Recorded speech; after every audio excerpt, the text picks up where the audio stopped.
বাড়িতে যে এত সুন্দর একটা পিজা আমি বানিয়ে নেব আমার ছেলে তো বিশ্বাসই করতে পারেনি। বিকেল দিয়ে বায়না ধরেছে পিজা খাবে, টাকা দাও। কিন্তু আমি বললাম আজকে বাইরে থেকে পিজা খেতে হবে না। রোজ, রোজ বাইরের খাবার খাওয়া তো ভালো না। তাই আমি বললাম যে বাড়িতেই আমি তৈরি করব। তো ছেলে তো রেগে বসেছিল। আমি ময়দার ডাব্বায় হাত দিয়ে দেখি অল্প একটু ময়দা আছে। কাপ মেপে যে তোমাদের দেখাবো আধা কাপের থেকেও একটু কম ছিল। তো সেই ময়দাটা প্লেটে আমি ঢেলে নিয়েছি। আর আমার কাছে ঘরে অল্প একটু ড্রাই ইস্ট ছিল। সেটাকে গুলে রেখেছি আর সময় না দিয়েই কিন্তু একেবারে সঙ্গে সঙ্গে রেডি করেই আমি পিজাটা বানিয়েছি। প্রথমে ময়দার মধ্যে ১ চামচ মতো তেল দিয়ে একটু ময়দাটাকে ময়ান দিয়ে নেব। এভাবে ময়ান দিয়ে যেকোনো ময়দার খাবার তৈরি করলে কিন্তু ভালো সফট হয়। আর যে আ ড্রাই ইস্টটা ছিল ১ চামচ মতো, সেই ড্রাই ইস্টটাকে আমি কিছুটা গরুর দুধ দিয়ে গুলে রেখে দিয়েছিলাম। ইস্টটা কিন্তু এখনও পুরোপুরি অ্যাক্টিভ হয়ে পারেনি। সময় নেই তাই আমি ওই ভাবেই আজকে তৈরি করছি। কিন্তু বিশ্বাস করো একেবারে দারুণ টেস্টি তৈরি হয়েছিল। তো এখনই একটা চিপচিপে টাইপের ময়দার ডো আমার তৈরি করে নিতে হবে। অল্প, অল্প দুধ দিয়ে একটা চিপচিপে টাইপের ডো তৈরি করে নিয়েছি। আর এখন এটা পুরো হাতে লেগে যাচ্ছে। তার জন্য এখন আবার ১ চামচ মতো সাদা তেল দিয়ে একটু ১০ মিনিট মতো এটাকে মাখতে থাকলে দেখবে প্লেটে যে লেগে গেছে এটা উঠে আসবে। আর এই ডোটাও কিন্তু একেবারে সুন্দর সফট একটা ডোতে পরিণত হয়ে যাবে। এখন আমার ডোটা তৈরি করা হয়ে গেছে। ডোটাকে এক সাইডে রেখে পিজায় যে সবজিগুলো আমি ঘরে আছে সেখান থেকেই যেগুলো ব্যবহার করছি সেগুলোকে কেটে রেডি করে নেব। প্রথমে একটা পেঁয়াজ নিয়েছি। পেঁয়াজগুলোকে কেটে এইভাবে আমি মাঝখানের যে ছোট কচি অংশগুলো থাকে ওগুলোকে বাদ দিয়ে কয়েক টুকরো এইভাবে বের করে নিলাম। ঘরে ফ্রিজে একটা ক্যাপসিকাম ছিল। ক্যাপসিকামটাকেও আমি কিছুটা অংশ কেটে নিয়ে নিয়েছি আর এগুলোকেও পাতলা লম্বা করে কেটে নিচ্ছি। তোমরা নিজেদের পছন্দ মতো কেটে নিতে পারো। এভাবে ক্যাপসিকামগুলো কেটে আমি এক সাইডে রেখে দিয়ে তারপরে একটা টমেটো নিয়ে নিয়েছি। টমেটোটাকেও কেটে নিয়ে নেব। টমেটোর বীজটা বাদ দিয়ে একটু লম্বা আকারে আমি এগুলোকেও কেটে নিয়ে নিচ্ছি। বাজারের খাবার আমাদের স্বাস্থ্যের পক্ষে খুবই ক্ষতিকারক। কিন্তু বাচ্চারা সেটা বুঝতে চায় না। ওরা জানলেও বুঝতে চায় না। এই বয়সটাই এমন। তো আমরা মায়েরা যদি একটু কষ্ট করে চেষ্টা করি তাহলে কিন্তু বাড়িতেই অনেক সময় বাজারের থেকে ভালো জিনিস আমরা তৈরি করে খাওয়াতে পারি। তো আজকে আমি সেটাই তোমাদের দেখিয়ে দিচ্ছি যে অনেক প্রিপারেশনের দরকার হয় না। সামান্য জিনিস দিয়েও তো ঘরে যদি তৈরি করা হয় সেটাও কিন্তু অনেক সুন্দর হয়। এখানে পেঁয়াজ, ক্যাপসিকাম আর টমেটোটাকে কেটে নিয়ে নিয়েছি। আর একটা আমি এখানে চিজ নিয়েছি। চিজটাকে এখন একটা প্লেটে আমি গ্রেট করে নিচ্ছি। আজকে আমি যে পিজাটা তৈরি করব এটা ভেজিটেরিয়ান পিজা। তোমাদের কাছে যদি ঘরে চিংড়ি মাছ থাকে বা চিকেন থাকে সেটা দিয়েও পিজাটাকে বানাতে পারো।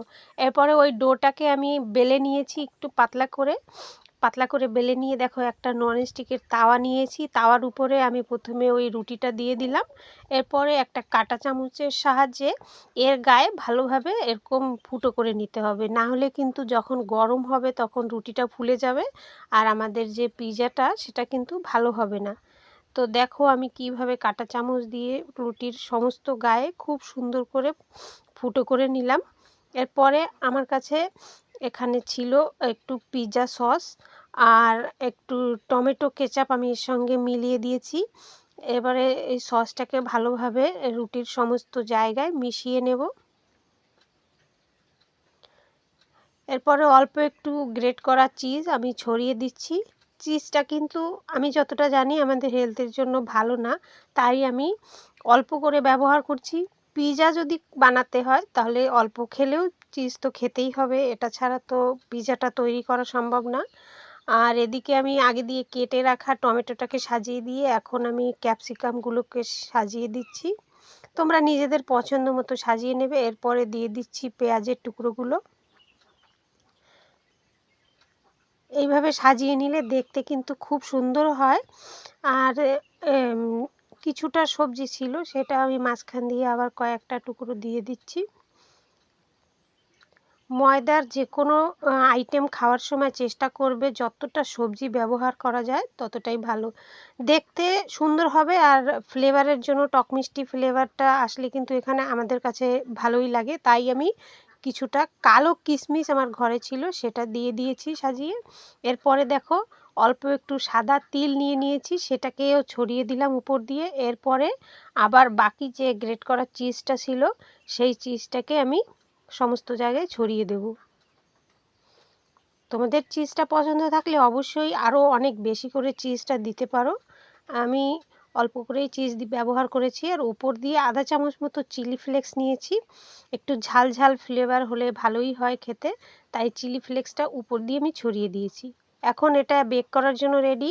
গ্যাসে একটা তাওয়া বসিয়ে তাওয়াটাকে আমি একটু গরম করে নিয়েছি। তার উপরে যে তাওয়ায় আমি পিৎজাটা বানানোর জন্য রেডি করেছি সেটাকে বসিয়ে গ্যাসের ফ্লেমটাকে মিডিয়ামে রেখে 10 মিনিট এটাকে আমি রান্না করেছি। এখন দেখো এটা কিন্তু এক্কেবারে খাওয়ার জন্য রেডি। পিৎজাটা চিজটা কত সুন্দর মেল্ট হয়ে গেছে। আর এখানে আমি ননস্টিকের তাওয়া ব্যবহার করেছি, তার জন্য এক্কেবারে নিচে কিন্তু একটুও লাগেনি। এখন আমি একটা প্লেটে তুলে নিচ্ছি। পিৎজাটা এত বড় হয়েছে যে আমি যে প্লেটটায় তুলেছি সেটার মধ্যে আসছে না, তাই আমি একটা চপিং বোর্ডের উপরে পিৎজাটা নিয়ে নিলাম। এখন এটার টুকরো কেটে তোমাদের আমি দেখিয়ে দিচ্ছি যে এটা কত সুন্দর হয়েছে।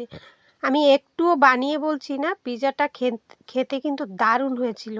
ছেলের সঙ্গে আমিও ১-২ বার ক্যাফেতে গিয়ে পিৎজা খেয়েছি, আমার কিন্তু একেবারেই ভালো লাগে না।